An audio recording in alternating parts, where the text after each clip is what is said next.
कल हमने पढ़ा था एटॉमिक ऑर्बिटर। एटॉमिक ऑर्बिटर में हमने पढ़ लिया था shape of the S orbiter, shape of the S orbiter. आज हमें क्या पढ़ना है? Shape of the P orbiter. Clear? Shape of the P orbiter में हमें क्या देखना होता है कि जब हम इसमें देखते हैं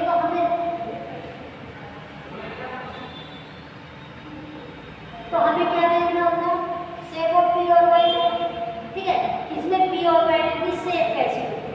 क्लियर? ये बताना होगा। पी ऑर्बिटर के विषय में हमें क्या डिस्कशन करना है। यहाँ पे ये देखना, देखो इसमें दे रखा है the probability of the finding the P electron. क्या? पी इलेक्ट्रॉन हमें देखने क्या? पी इलेक्ट्रॉन जो पी ऑर्बिटर में आते हैं। Clear? Is maximum into 2 lobe, इसमें होते हैं 2 lobe. Clear? On the opposite side. कौन से साइड कैसे होती है? उनकी अपोजिट होती है। जैसे अगर मैं यहाँ बनाऊं पी ऑर्बिटर, देखो ये पी ऑर्बिटर, तो देखो एक लोब तो ये हो गई, इसे इन्होंने क्या बोला? लोब बोल दिया, और एक लोब ये हो गई। क्लियर? तो इस लोब में क्या होते हैं? इलेक्ट्रॉन होते हैं। और कैसे होते हैं? एक दूसरे के अपोजिट साइड में।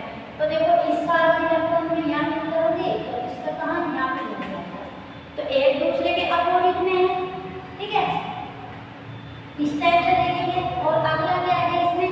अगला इन्होंने बताया है इसमें opposite side of the nucleus. Lobe में इलेक्ट्रॉन होते हैं न्यूक्लियस की अपोजिट साइड में। ठीक है, this gives rise to that double shape. ये कैसी शेप देता है? ये वाला कैसी शेप दिख रही है आपको? Double shape. इसे क्या बोला इन्होंने? Double shape. ठीक है, इसे अंडरलाइन कर लेना। कैसी शेप होती है? Double shape for the P orbiter. Clear? तो हम बोल सकते हैं कि पी ऑर्बिटर की शेप कैसी होती है? Double shape. क्लियर? लिख भी देते हैं इसे, डबल शेप। इस शेप को हम क्या बोलेंगे? डबल शेप बोलेंगे। यहाँ से ये डम्बल के टाइप का होता है, जैसे कि हमारा जिम में होता है। ठीक है, उसी के लिए भी इसका नेम क्या रखा गया है? Dumbbell shape. क्लियर? तो पी ऑर्बिटर की शेप क्या होती है? डबल शेप होती है। क्लियर? अगला ये फर्स्ट पॉइंट में बताया गया है कि पी ऑर्बिटर में इलेक्ट्रॉन के पाए जाने की जो प्रोबेबिलिटी होती है वो कैसे होती है? 2 लोब्स में होती है। 2 लोब्स कैसी होती है? अपोजिट साइड में लोब होती है। देखो अपोजिट साइड में होती है, और इसमें क्या होता है? न्यूक्लियस के अपोजिट साइड में इलेक्ट्रॉन रहता है। क्लियर? अब दूसरा क्या है? इसको राइज टू डबल शेप। ये शेप जो चीज शेप दी गई है उसे हमने क्या बोला है? डबल शेप बोला है। क्या बोला है? डबल शेप बोला है। डबल के बना वाली शेप होती है। सेकंड में क्या है? A plane passing through the nucleus. कोई एक प्लेन है जो हमने पास किया है इसके न्यूक्लियस के थ्रू। तो न्यूक्लियस क्या होता है? हमारा ये वाला होता है। इसके थ्रू हमने प्लेन पास किया,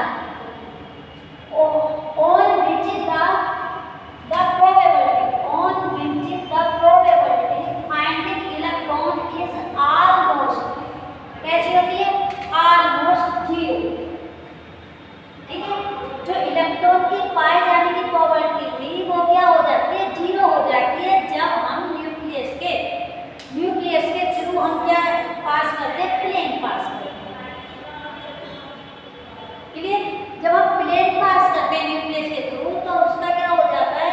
इलेक्ट्रॉन के पाए जाने की प्रोबेबिलिटी जो होती है वो 0 हो जाती है। ठीक है, तो उसे हम क्या बोलते हैं? Nodal plane. क्लियर? क्या बोलेंगे? Nodal plane. आगे देखो, this is called nodal plane. वही हमारा क्या कहलाएगा? Nodal plane. तो ये क्या है? Nodal plane. जैसे देखो इसकी डबल की शेप होती है। अगर मैं यहाँ से प्लेन पास करूँ, ऐसे प्लेन पास करूँ, तो देखो ये मैंने प्लेन पास किया है। जब ये मैंने प्लेन पास किया है तो जो प्लेन यहाँ से पास होगा न्यूक्लियस के वाला, न्यूक्लियस के थ्रू पास होगा, वहाँ पे इलेक्ट्रॉन के पाए जाने की जो प्रोबेबिलिटी है वो क्या हो जाती है? 0 हो जाती है। क्लियर? देखो यहाँ से अब इसमें देखो, इसमें ये भी पी ऑर्बिटर है, 2 पी ऑर्बिटर है, तो इसमें अगर मैं प्लेन पास करूंगी तो यहाँ से प्लेन जाएगा, तो यहाँ से प्लेन जाएगा, तो यहाँ पे इलेक्ट्रॉन के पाए जाने की जो प्रोबेबिलिटी होगी वो क्या हो जाएगी? 0। क्लियर? अब इस प्लेन को हम क्या बोलेंगे? Nodal plane. इस प्लेन को क्या बोलेंगे हम? Nodal plane. जहाँ से प्लेन पास होता है उस प्लेन को क्या बोलते हैं? Nodal plane. और यहाँ से इलेक्ट्रॉन के पाए जाने की जो प्रोबेबिलिटी है वो 0 हो जाती है, तो उस वाले स्पेस को क्या बोलते हैं? नोड बोलते हैं। और जो एक प्लेन पास किया गया इसे क्या बोलेंगे हम? Nodal plane. क्लियर? यहाँ तक क्लियर है? इसके बाद देखो इसका थर्ड पॉइंट, पी ऑर्बिटल है 3 डिफरेंट ओरिएंटेशन। पी ऑर्बिटल कैसे ओरिएंटेशन रखता है? 3 डिफरेंट। कितने? 3 डिफरेंट ओरिएंटेशन रखता है। 3 डिफरेंट ओरिएंटेशन रखता है। किस किस एक्सिस पे रखता है? X axis, Y axis, Z axis. कौन सी एक्सिस होती है? X axis, Y axis, Z axis. These are written as a px, py, pz। तब हम इन्हें क्या बोलेंगे? px, py, pz। इसका मीन्स है कि एक तो प्लेन जो हमने इसके ओरिएंटेशन शो किए, तो पहला p ऑर्बिटल के लिए x एक्सिस पे क्या हो जाएगा? px हो जाएगा। y एक्सिस पे लेंगे तो py हो जाएगा। अगर z एक्सिस पे लेंगे तो pz हो जाएगा। जैसे देखो आप हम बनाते हैं इससे ओरिएंटेशन। देखो मैं अगर ये एक्सिस ले यहाँ पे ले लेती हूँ ये, ठीक है, यहाँ पे ले लेती हूँ। यहाँ से मुझे क्या बनाना? देखो डम्बल शेप बनानी, ये वाली शेप बनानी। तो मैं इसे अगर x मानती हूँ, इस एक्सिस को x मानती हूँ, तो ये मेरा क्या हो जाएगा? px ऑर्बिटल हो जाएगा। px ऑर्बिटल हो जाएगा। क्लियर? अगर इसके बाद अगर मैं यहाँ से लेती हूँ, इसे क्या मानती हूँ? यहाँ से और इस वाले इस टाइप की बनाती हूँ, तो इसे क्या मान लेती हूँ? मैं y मान लेती हूँ। अगर ये वाला x है तो ये वाला y है। अब इसमें y एक्सिस पे, जब y एक्सिस पे तो ये क्या हो जाएगा? py ऑर्बिटल हो जाएगा। अगर मैं लेती हूँ ये वाला, देखो z पे क्या होता है? मुझे एक्सिस माननी पड़ेगी। हम इसे x भी मान सकते हैं, y भी मान सकते हैं। यहाँ पे y लिख सकते हैं। क्लियर? इसे मैं ऐसा ही लिख सकती हूँ कि y, ठीक है। अगर मैं इसे y लिखूंगी तो इसे x लिख लूंगी, तो ये वाला प्लेन क्या हो जाएगा? y एक्सिस पे हो जाएगा। ये वाला नंबर किस पे? y एक्सिस पे। क्लियर? तो इसी टाइप से मैंने यहाँ पे इसे मान सकते हैं, अपने अकॉर्डिंग मान सकते हैं। क्लियर? अपने अकॉर्डिंग मान सकते हैं। ठीक है?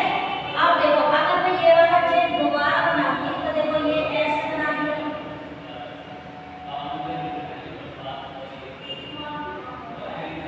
अगर मैं यहाँ से बनाती हूँ तो यहाँ से एक एक्सिस लेती हूँ, ये वाली एक्सिस से z मान लेती हूँ। ठीक है? तो ये वाला प्लेन हो जाएगा मेरा, तो यहाँ से क्या हो जाएगा? इसे y मान लेंगे। ठीक है? तो ये वाला ऑर्बिटल मेरा क्या हो जाएगा? pz।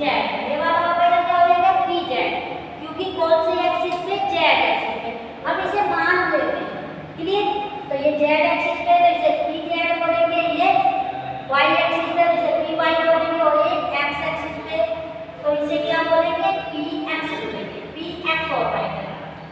तो यही तो इसने बताया कि p ऑर्बिटल है 3 different orientation x y z axis पर। किसमें? देखो x y z एक्सिस पे। कौन सी एक्सिस पे है? 3 ओरिएंटेशन। x एक्सिस, ये वाला x एक्सिस है, ये y एक्सिस है, और ये z एक्सिस पे। तो इन्हें हमने क्या बोला? इन ऑर्बिटल को क्या बोला? px, py, pz। तो हमने बोला है p orbital have the 3 orientation. तो ये 3 ओरिएंटेशन p ऑर्बिटल रखता है। ठीक है? कौन सी एक्सिस पे रखता है? x axis, y axis, z axis. These are designed as a px, py। In axis पे जब करते थे तो ऑर्बिटल का नाम पहले रख लेते हैं p, और x क्या रख लेते हैं? बाद में, एक्सिस बाद में रख लेते हैं, जैसे px, py, pz। क्लियर? ये पॉइंट क्लियर हो गया आपके? तो अगला हम लिख लेते हैं, आगे बढ़ते हैं। बस हमें इसमें क्या देखना होता है? यही चीज याद रखनी होती है कि p ऑर्बिटल में 2 लोब होती है। कितनी लोब होती है? 2 लोब होती है।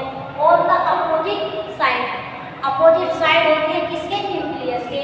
देखो अगर मैं इसे न्यूक्लियस मानती हूँ तो इधर एक लोब है, एक लोब इधर है। क्लियर? एक दूसरे के अपोजिट है। इसे न्यूक्लियस मानूंगी तो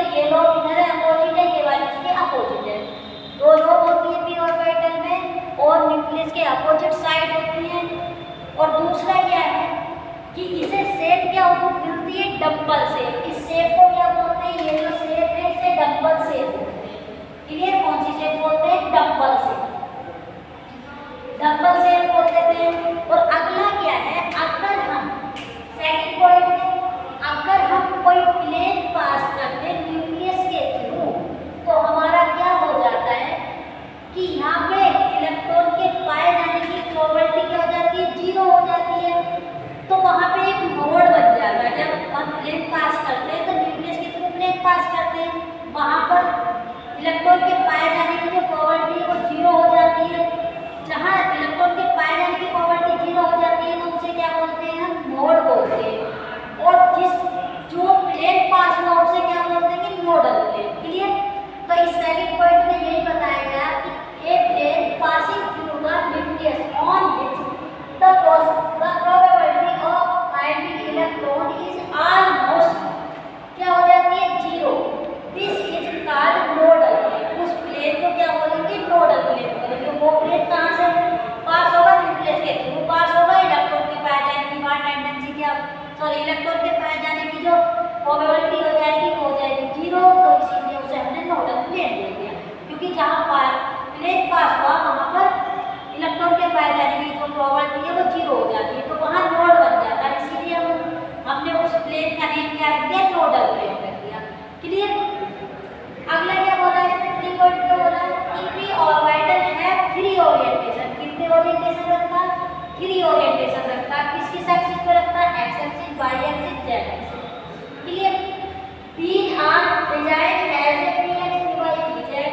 तो जो हमने ये एक्सिस लगाएंगे देखो, एक्सिस पे एक अगर एक्स एक्सिस पे लोग बना रहे तो पी एक्स हो जाता, वाई एक्सिस पे लोग बनाएंगे तो पी वाई ऑर्बिटल हो जाएगा, जेड एक्सिस पे लोग बनाएंगे तो पी जेड ऑर्बिटल हो जाएगा। क्लियर, इसी थर्ड पॉइंट पे यही एक्सप्लेन करने का बताया है। ठीक है, अगला देख लेते हैं, अगला देखो।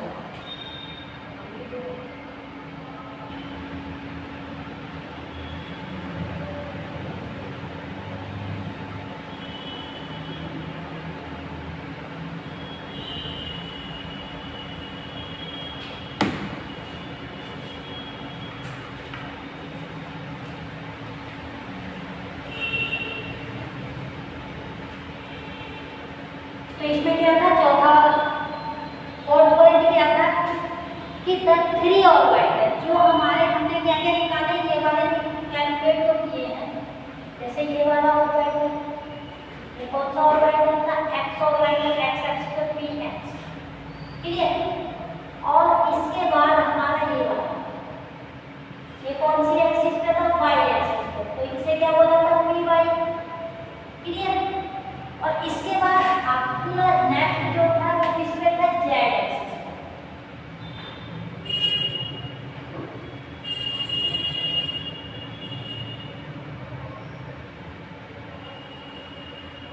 ये किस पे था, पी जेड था। ठीक है, इस टाइप से। तो इन्होंने क्या कहा कि जो ये 3p ऑर्बिटल है belong to a particular energy shell. अगर ये पार्टिकुलर एनर्जी सेल में है तो इक्वल क्या होती है, इनकी एनर्जी होती है। ये इक्वल एनर्जी होती है, और जिसकी एनर्जी इक्वल होगी वो हमारे क्या कहलाएंगे, डीजनरेट। क्या कहलाएंगे, डीजनरेट ऑर्बिटल। क्लियर, जिनकी एनर्जी इक्वल होगी वो क्या कहलाएंगे, हमारे डीजनरेट ऑर्बिटल। जैसे कि अगर मैं यहाँ पे करूँ तो डी ऑर्बिटल ऐसा होता है, कितने होते हैं इसमें, 10 कॉलम होते हैं। ठीक है, सॉरी 5 कॉलम होते हैं, 5। तो कितने कितने ऑर्बिटल होते हैं, अगर मैं पूछूंगी तो कितने ऑर्बिटल होते हैं, 5 होते हैं। और मैक्सिमम इलेक्ट्रॉन कितने आते हैं, यहाँ पे देखो मैक्सिमम इलेक्ट्रॉन कितने होते हैं, कितने होते हैं, 10। कितने भी कर सकते हैं, 10 भी कर सकते हैं। मिनिमम तो कितने भी हो सकते हैं। तो पहले वो इलेक्ट्रॉन एंटर करता है जिसकी एनर्जी कम होती है। ठीक है, पहले हमारे किसमें भरे जाते इसे क्या बोलते हैं आप स्पिन। इस टाइप से इलेक्ट्रॉन फिल किए जाएंगे, इसमें इस टाइप से किए जाएंगे। इसके बाद हमें कौन से इलेक्ट्रॉन फिल होते हैं, डाउन स्पिन। डाउन स्पिन की एनर्जी क्या होती है, ज्यादा होती है, लेकिन स्टेबिलिटी क्या होती है, कम होती है। इस टाइप से भरे जाएंगे, इस टाइप से फिल करते हैं हम, ठीक है। तो जिसकी एनर्जी ज्यादा होती है उसकी स्टेबिलिटी कम होती है, और जिसकी स्टेबिलिटी कम होती है उसकी एनर्जी ज्यादा होती है। क्लियर।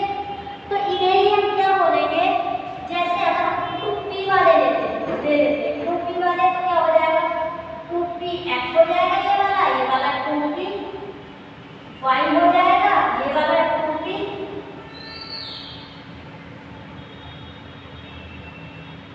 ये किसके, सॉरी ये मैंने d का बना दिया, किसका, d का बना दिया, ये किसका बना दिया हमने, d ऑर्बिटल। लेकिन p में कितने होते हैं, 3 होते हैं। तो मैक्सिमम कितने इलेक्ट्रॉन आते हैं, सॉरी मैक्सिमम कितने इलेक्ट्रॉन आते हैं, 6 इलेक्ट्रॉन आते हैं। ऑर्बिटल कितने होते हैं हमारे, 3 होते हैं। तो कहाँ तक होंगे, यहाँ तक होंगे। क्लियर। 3 ऑर्बिटल होते हैं। पहले कौन सा फिल होता है, तो जब से हटा देते हैं।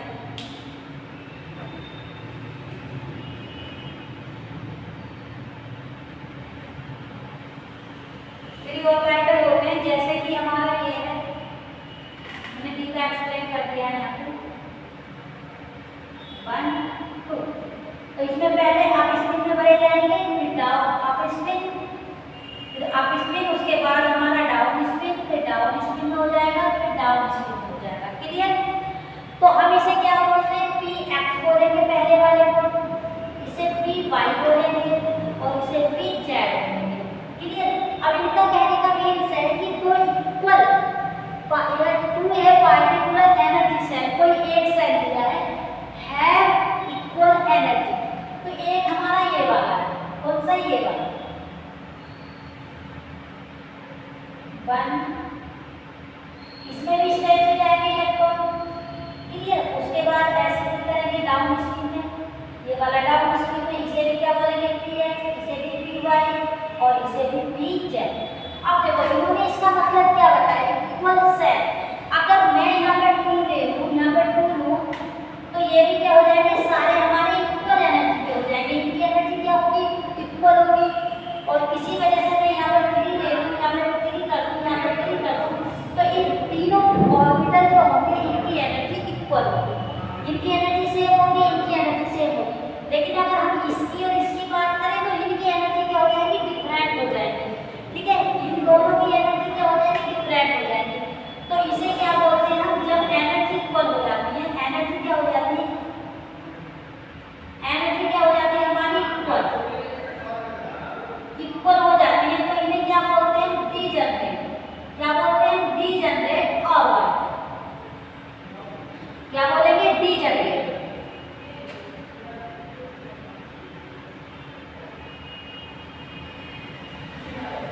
डीजनरेट क्या बोलेंगे ना, डीजनरेट ऑर्बिटल। इसमें भी इनकी एनर्जी इक्वल है, तो ये भी क्या हो जाएगा, डीजनरेट हो जाएगा। क्लियर। हम कह सकते हैं कि अगर पी ऑर्बिटल में एनर्जी सेम हो जाए किसी सेल की, तो उसे क्या बोलते हैं हम, डीजनरेट ऑर्बिटल बोलते हैं। समझ में आ गया। ठीक है। और इस टाइप से इसे लिखते हैं, और ये वाली हमारी शेप क्या हो जाती है, डबल शेप हो जाती है। सबसे पहले देखो पहले पॉइंट में बताया कि इसकी शेप कैसी होती है, पी ऑर्बिटल की डबल शेप होती है। डबल जैसी शेप दिख रही है ना, अगर आप जिम में गए होगे तो वहां पे डबल उठाने के लिए मिलता है, जैसे ऐसे उठाते हैं, तो डबल शेप होती है। क्लियर। दूसरा उन्होंने बताया कि जब हम, दूसरे पॉइंट में क्या था कि जब हम किसी भी ऑर्बिटल से प्लेन पास करते हैं, तो प्लेन जब पास करते हैं तो वहां पर इलेक्ट्रॉन के पाए जाने की जो प्रोबेबिलिटी होती है वो 0 हो जाती है। जब 0 हो जाती है तो वहां पे एक नोड बन जाता है। तो उस नोड को क्या बोलते हैं, उस नोड को तो नोड बोलेंगे जहां पर इलेक्ट्रॉन के पाए जाने की प्रोबेबिलिटी 0 हो जाएगी। लेकिन जो प्लेन पास किया गया तो उसे क्या बोलेंगे, नोडल प्लेन। क्या बोलेंगे उसे, नोडल प्लेन। और थर्ड में इसने क्या बताया कि इसके 3 ऑर्बिटल होते हैं। जो 3 ऑर्बिटल होते हैं उनकी ओरिएंटेशन डिफरेंट होती है। जैसे एक तो पी एक्सिस में जाएगा, दूसरा किस में जाएगा, जेड वाई एक्सिस में, तीसरा जेड एक्सिस में जाएगा। तो इस टाइप से बताया। और फोर्थ पॉइंट उसने क्या बताया कि जो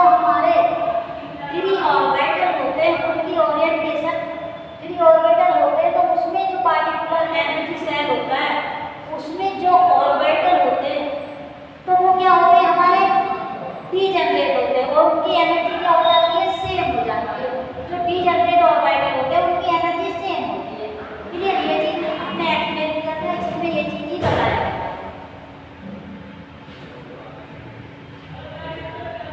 क्लियर? इसमें ये चीज बताया गया है और इससे ज्यादा पी ऑर्बिटल में कुछ नहीं है, बस हमें ये चार पॉइंट याद रखेंगे, 4 पॉइंट याद रखेंगे।